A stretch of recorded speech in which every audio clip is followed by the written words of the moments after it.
인생의 목적이나 뜻 없이 그냥 시간을 보내고 세월을 보내고 산다면 우리는 이렇게 생각합니다. 그게 사는 건가?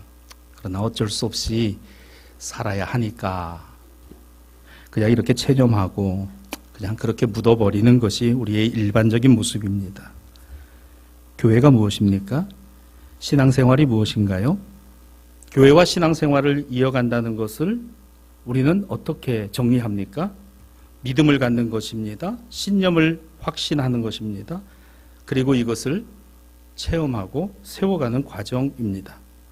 삶의 목적과 인생의 목표를 분명하게 정하는 것, 이게 결코 쉽지 않다면 신앙과 믿음 안에서 교회를 통한 가르침을 통해 우리의 삶의 목적도 인생의 목표도 보다 더 선명해지고 분명해지는 것이라면 우리는 여기에서 살아있는 산자의 믿음과 생명을 가진 생명을 힘입는 성도의 삶이 무엇인가를 알게 됩니다.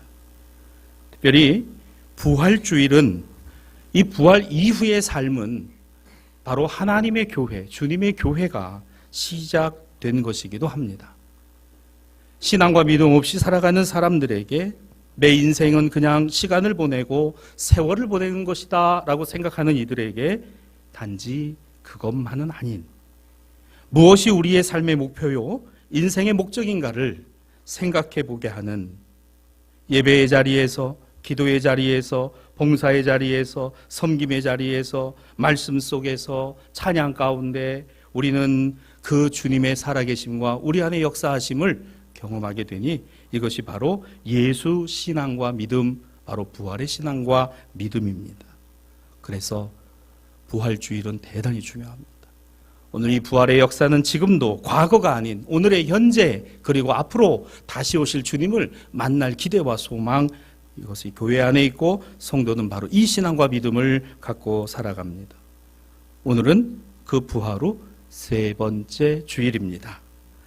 어린이 주일이기도 합니다. 서신서의 말씀 사도행전과 복음서의 말씀 요한복음에 오늘 주목해 보아야 될 두 사람이 있습니다. 하나는 베드로입니다. 그리고 또 한 사람은 사울이라 이름한 우리가 알고 있는 사도 바울입니다.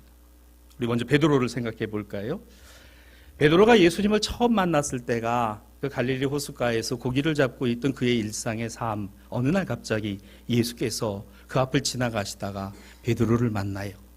그리고 베드로에게 이렇게 말씀하십니다. 내가 사람을 낚는 어부가 되리. 처음 만났습니다. 근데 그 길로 베드로의 형제들, 이웃하고 있던 오늘 이 야고보와 요한 그 형제들이요, 그 그물을 버려두고 예수님을 따라갔다.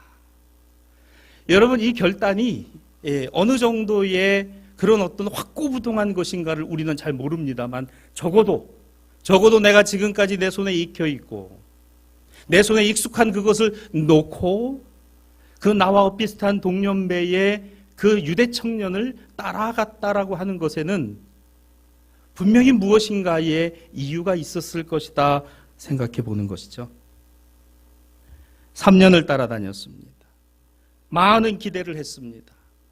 그리고 그 예수가 분명히 무엇인가 오늘 이 땅에 변화를 가져올 거라는 이러한 소망이 저들 안에 제자들 속에 있었습니다. 왜? 그렇게 모아진 사람이 12이었습니다. 특출나고 대단하고 엄청난 조건을 갖고 있는 사람들 아니었습니다. 바로 이 베드로와 같은, 때로는 죄인이라 멸시함을 받고 때로는 세리로 세금을 거두면서 사람들에게 욕을 먹고 그런 사람들 모아서 오늘 주님을 따르는 제자가 되게 하신 것이지요. 그런데 그 주님을 3년을 따라다니면서 신앙과 믿음과 생명과 부활과 그리고 하나님의 능력이 저들 안에 차곡차곡 새겨져서 정말 어디 내놔도 손색 없는 그런 제자들이 되었어야 하는데 3년이 지나도 하나도 다르지 않았다는 겁니다. 오히려 기대했으나 낭패를 가져왔어요. 오히려 정말 뭔가 변화가 있을 거라고 생각했습니다마는 변화는커녕 허무하게 체포되시고 십자가에서 죽으시는 거라. 이게 도대체 여러분, 우리가 계획하고 준비한 일이 하루아침에 무너져 버리면요, 감당할 수가 없어요. 하루아침에 전혀 다른 결과가 오면요, 우리는 견뎌내기가 정말 쉽지 않습니다. 그저 예수님을 3년간 따라다니면 뭔가는 있을 거야. 뭔가가 정말 있어. 우리가 오죽하면 고기 잡는 배를, 그물을 놔두고 따라갔겠는가라는 그런 일말의 기대와 보상 심리가 다 있었다는 겁니다. 그런데 웬걸요? 눈에 보이는 결과는요, 전혀 달랐습니다. 마음에 의심이 가득하고 그 주님의 죽으심을 보면서, 그래, 이제 주님이, 저 죽으심이 부활하신 주님을 기다려야 해, 성령을 기다려야 해, 그리고 우리 안에 주시는 그 하나님의 은혜로 우리 주님을 우리가 증거하는 삶을 살아야지가 아니라, 두려움의 문을 꼭꼭 걸어 잠그고 한숨만 쉬고 있던 제자들.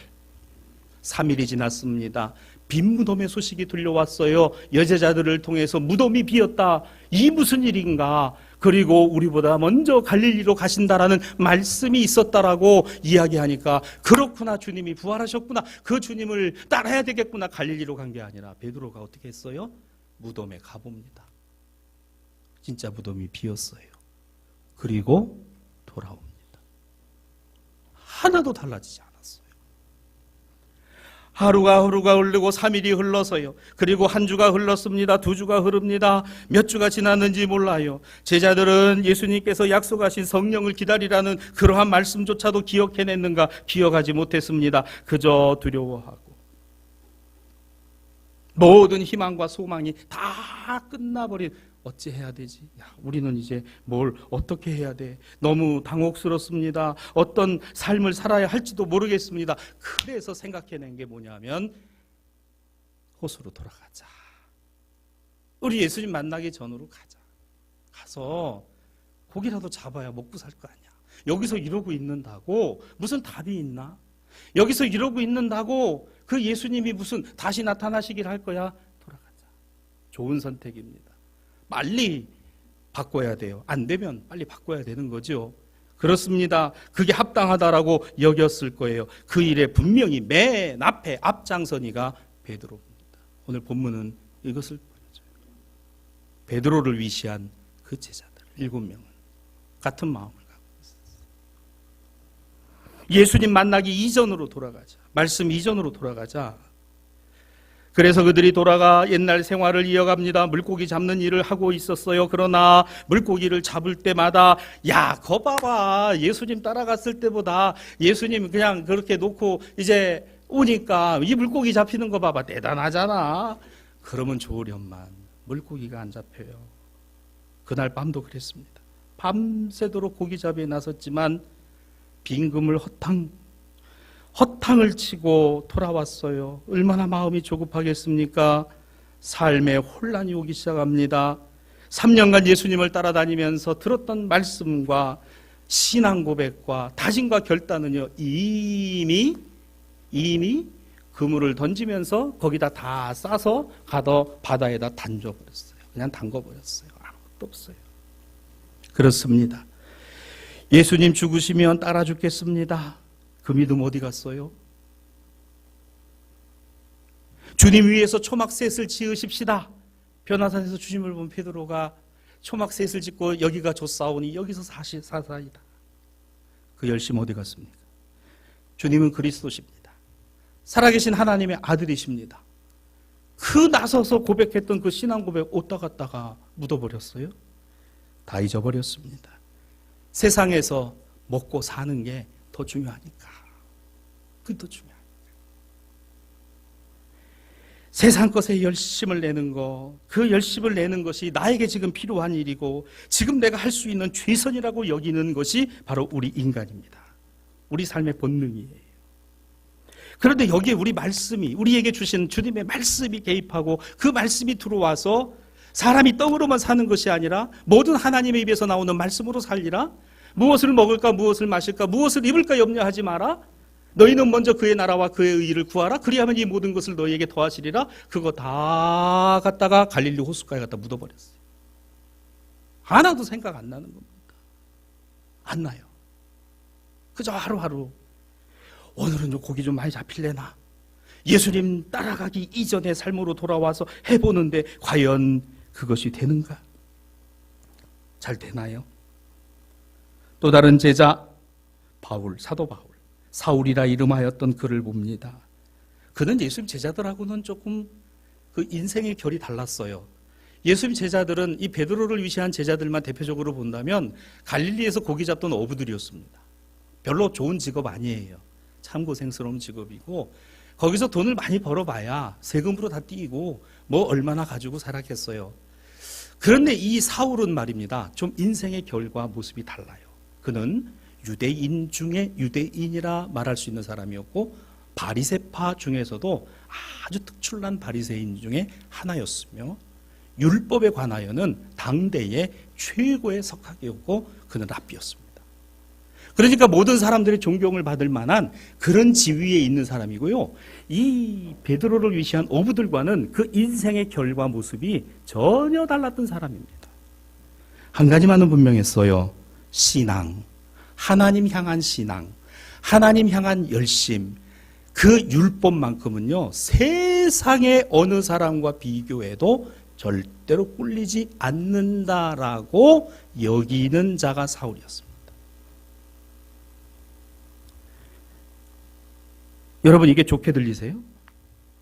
고정관념이, 자신의 독선이 뭐라고 표장이 되어 있죠? 하나님 사랑, 하나님 향한 열심, 신앙, 믿음, 율법 이걸로 포장이 되어 있습니다. 근데 그걸 까놓으면 고집, 독선, 아집, 자신 이기주의, 그리고 판단. 이게 바로 사울의 본질이었습니다. 사울이 잊어버린 게 있어요. 모르는 게 하나 있었습니다. 여러분 예수님 만나기 전에 절대 모르는 게 뭔지 아세요? 내가 죄인이라는 사실 몰라요. 내가 죄인인 거 절대 모릅니다. 교회 열심히 다니면서 제자 훈련하고 성경 공부하고 그리고 신앙과 믿음의 연조가 가면 갈수록 자칫 잘못하면 뭐가 되는가?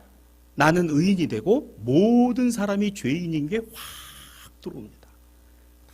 저렇게 신앙생활을 하니까 저게 저 모양 저 모습이지, 그러니까 저 집이 저렇게 안 되는 거야. 어느 틈엔가 그런 나 자신을 못 봐요. 왜 못 보는지 아세요? 주님이 안 보입니다. 조금 불편하게 들리실 수도 있어요. 오래 예수 믿고 교회 다니신 분들, 여러분 잘 생각해 보세요. 교회에 와서 초신자와 새신자들, 여러분 이 사람들이 교회와 큰 잘못을 하고 큰 문제를 일으키는 거 보셨습니까? 없어요. 근데 참 적응하기가 쉽지 않은 것 중에 하나가 바로 이런 사울과 같은 율법주의자들, 바리새파 사람들 철저하게 의인으로 훈련받고 철저하게 자기 자신은 보지 못하면서 다른 사람을 보는 사람들이 드글드글한 교회에 들어오면 숨이 막혀서 절대 그 교회에 다니지 않습니다. 7, 8년 전에 제가 안식년을 얻어서 시간을 가질 때 제가 부산의 유명한 두 교회를 제가 주일날 갔었어요. 목사가 그럴 기회가 거의 없지 않습니까? 평일날 주일 11시 예배를 제가 두 주에 나눠서 가봤습니다.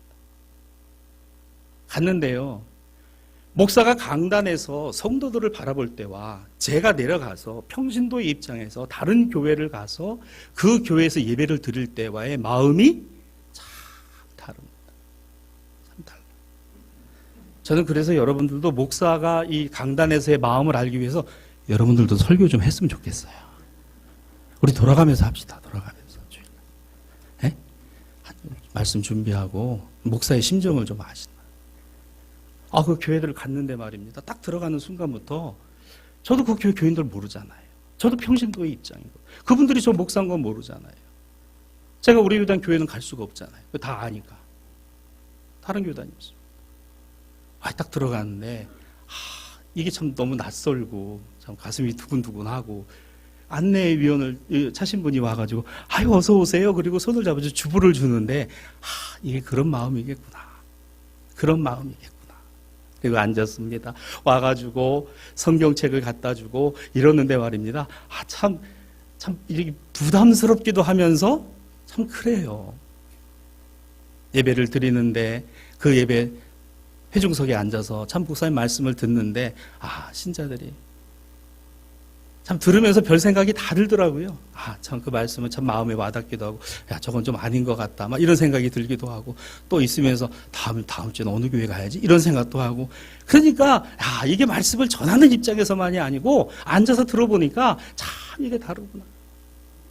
어떤 교회는 가보면은 말입니다. 참 이게 쉽지 않아요. 쉽지 않고, 그런 곳에 있으니까 참 마음이 이렇게 불편하고, 이게 그런 마음이겠구나.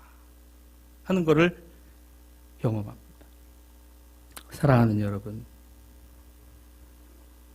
오늘 이 사울이 그 율법에 관하여서는 전혀 자신에게는 아무런 문제도 없다라는 사실을 점점 더 강하게 여겨가는 만큼 다른 사람에 대해서 다른 사람을 바라보는 그의 시각과 신앙과 믿음은요, 철저하게 어떻게 되어 있었느냐? 고정되어 있었고 바뀌지 않았다는 겁니다.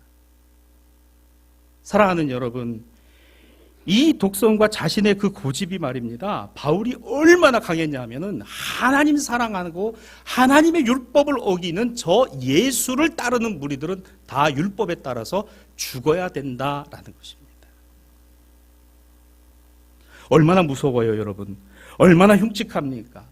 바울은 스스로가 자기 자신을, 사울은 말입니다, 나는 선한 사람이다라고 여기고 있었어요. 그 일에 의기양양하게 앞장서서 예수 믿는 사람들을 핍박하고 예루살렘 교회를 해체시키고 스데반 죽는 일에 증인이 되었습니다.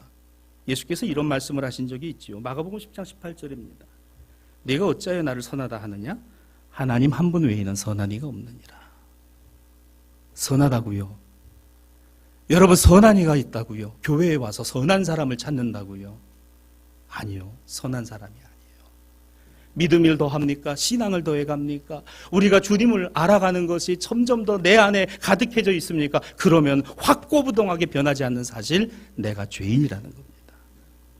저 사람이 죄인이고 저분이 죄인이 아니라 내가 죄인이라는 사실이에요. 죄가 무엇이에요? 그렇습니다.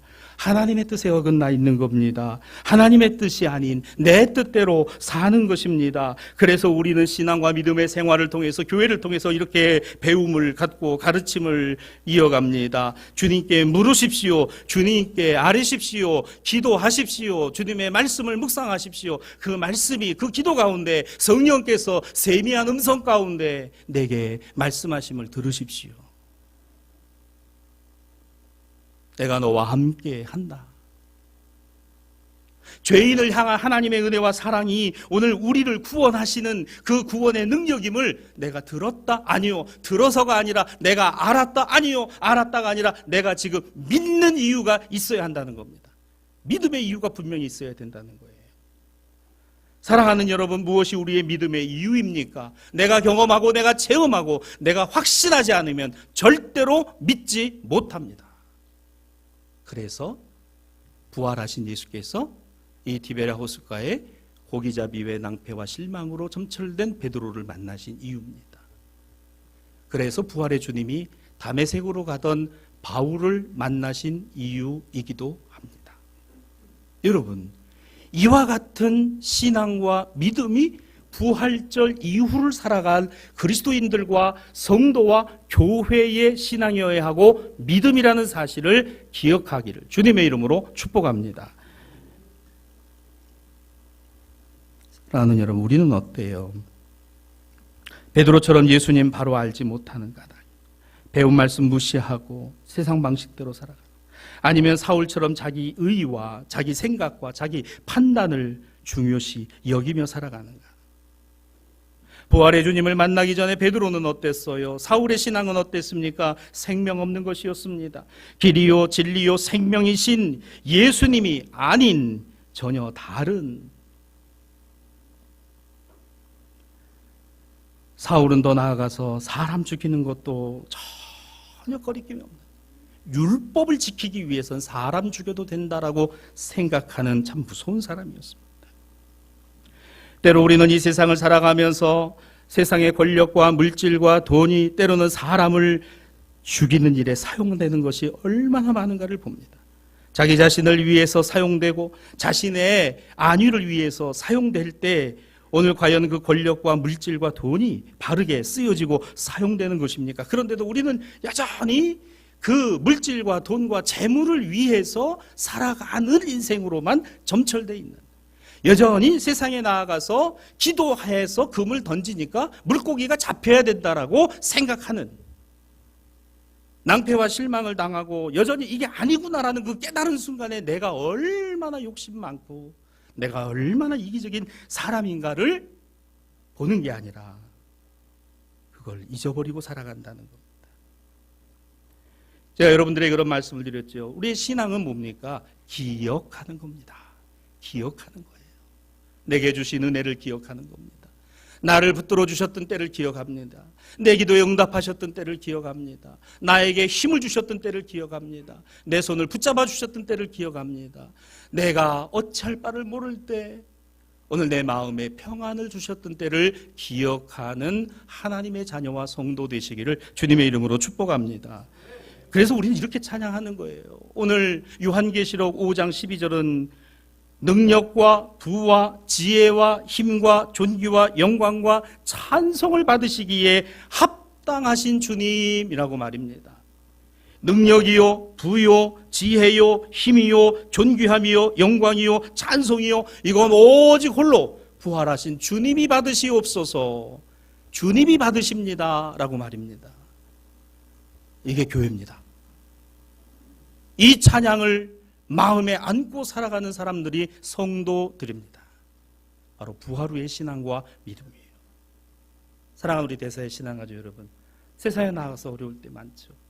사람 때문에 속상할 때 많고 답답할 때 많죠. 그러면 때로 분노하고, 때로는 그렇기 때문에 화가 나고, 때로는 그렇기 때문에 어찌할 바를 모르는 우리 자신들의 다시 한번 돌이켜놓고 생각하면 내가 너와 항상 함께 있다라고 하시는 그 주님의 말씀 말입니다. 그래서 예수께서는 길이십니다. 진리이시고 생명이시라 그랬습니다. 이 예수님을 주님으로 알아야 한다는 것이고, 아는 것만이 아니라 믿어야 한다는 것이고, 그 믿음이 바로 우리 안에 변화를 일으킨다라고 하는 것이죠. 하나님의 권능과 능력은 생명으로부터 오는 것이고 살아있는 것입니다. 흔히들 이렇게 얘기합니다. 권력이 살아있다. 살아있는 권력을 누가 손댈 수 있느냐라고 말입니다. 그래서 대통령도 우리 힘과 권력이 집중되어 있잖아요. 이 대통령 중심제에서는. 그래서 이 대통령 임기 초반 2년, 또한 2년 반, 3년까지는요, 아주 이 힘이 대단해가지고 이 검찰이나 재벌들도요, 벌벌벌벌 떱니다. 근데 이 집권 후반기에 가면은 쉽지 않아요. 그래서 흔히들 레임덕이라는 말을 많이 씁니다. 그리고 과거의 권력자가 아니라 지금의 권력자. 그래서 살아있는 권력을 누가 손대겠느냐. 이 권력을 살아있다라고 표현을 해요. 생물로 표현을 합니다. 근데 여러분, 그것도요, 지나가요. 대통령 임기 한 3개월 남아보죠. 누가 말 듣습니까? 안 들어요. 예수 부활하신 주님, 지금도 살아계시는 주님이라는 이 말씀은 살아계신 주님, 살아나셨었던 주님, 살아계셨던 주님이 아니라 살아나사 지금도 살아계신 다시 오실 주님, 이게 교회의 신앙 고백이었어요. 이게 성도의 신앙 고백입니다. 죽은 것 같습니까? 여러분이 죽은 것 같으세요? 주님이 살아계십니다. 그 주님이 살아계셔서 베드로에게, 그리고 다메섹으로 가는 사울에게 임하셨어요. 이 주님을 만나시기를 주님의 이름으로 부탁합니다. 주님, 나도 좀 만나주세요. 그물질했는데 헛발질한 나를 좀 만나주세요. 여전히 교회 열심히 교회 오래 다녔다고 이 이기적인 이 사울 같은 마음을 갖고 있는 나를 좀 주님 만나주세요. 어떻게 변화가 일어날까요? 이 하나님의 능력만이 우리를 변화시킵니다. 그래서 하나님의 능력인 것입니다. 삶의 용기를 잃어버린 사람들, 세상으로 돌아간 사람들, 베드로와 같이 사울과 같이 그렇게 살아갔던 주님을 알았으나 주님을 따랐다고 하나 주님을 온전히 경험하지 못한 그런 사람들을 부활의 주님은 능력으로 저들에게 임하셔서 저들의 삶을 바꾸어 놓으셨어요. 가치관을 바꾸어 놓으셨습니다. 생각을 바꾸어 놓으셨어요. 자기 자신의 독성과 고정관념에 묶여서 신앙의 이름으로 살아간다라고 했던 사울도, 그리고 에이 따라가봐야 주님 따라가봐야 별거 없구나 물고기 잡이로 되돌아갔던 베드로도 바꾸어 놓으신 분이 부활의 주님이십니다. 하나님의 권능, 무의미한 인생이라 여겨지던 그 인생을요, 의미 있는 인생, 유의미한 인생으로요, 쓸모없고 무익하던 나를 하나님의 나라와 목적을 위한 존재로 바꾸어 놓는 역사입니다. 정리해 보십시다. 베드로나 사울이 우연히 예수님 만났어요? 아닙니다. 우리는 이걸 하나님의 섭리라고 해요. 정말 주님 만났을 때 기쁨이 뭔지 아세요? 내가 어려울 때 만나는 겁니다. 내가 답이 없을 때 그 주님 만나는 겁니다. 내가 한숨 쉬고 어찌할 바를 모를 때 그 주님을 보게 되는 것입니다. 사울은 예루살렘에 가서 대제사장으로부터 예수 믿는 사람들 잡아와도 좋다는 공문을 가지고 다메섹으로 갔어요. 참 이런 열심, 얼마나 열심히 있는 사람입니까? 그런데 그 마음에 기쁨이 없고 감사가 없고 공허함이에요. 사람을 죽이러 가는 게 이게 뭐 좋은 일이겠어요? 여러분, 이게 신앙과 믿음이라면 참 얼마나 답답하고 안타까운 사울입니다.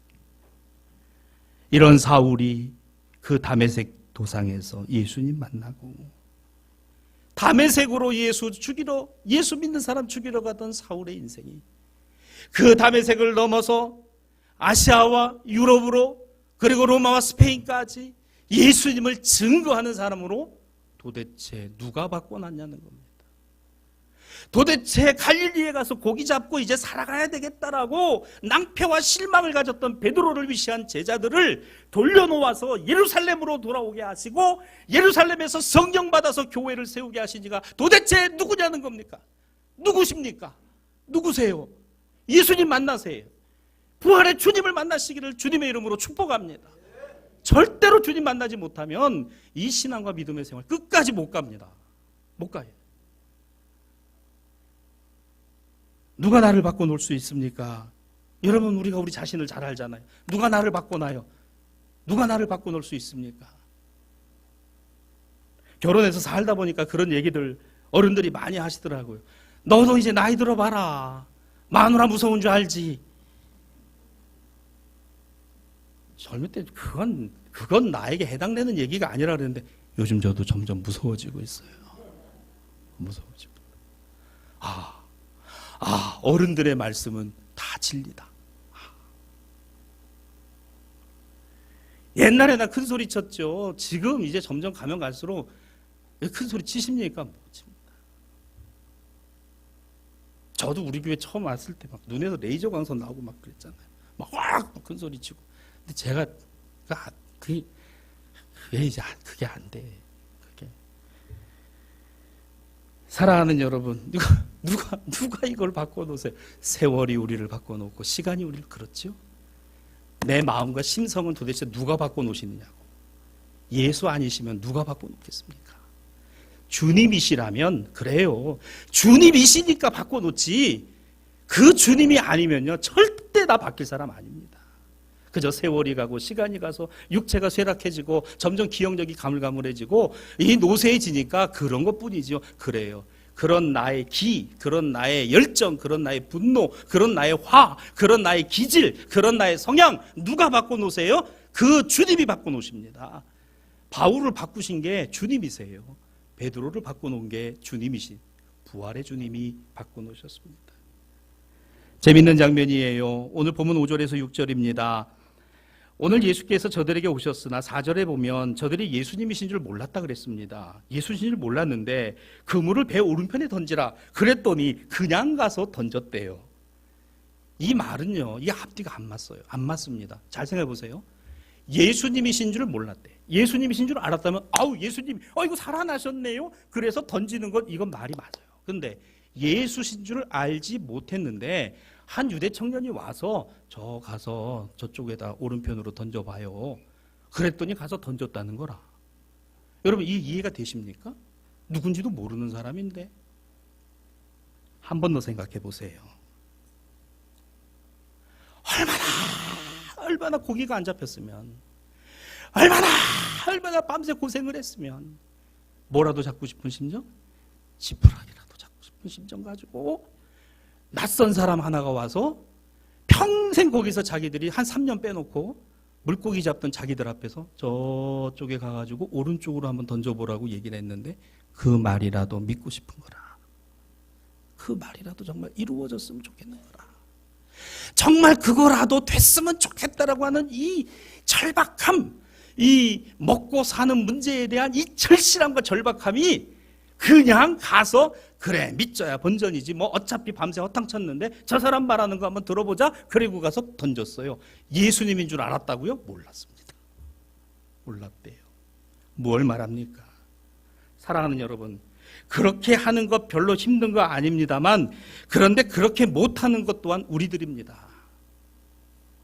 이게 무슨 말인지 아세요? 주님 알고 믿는 것 사실은 별거 아닐 걸 수도 있어요.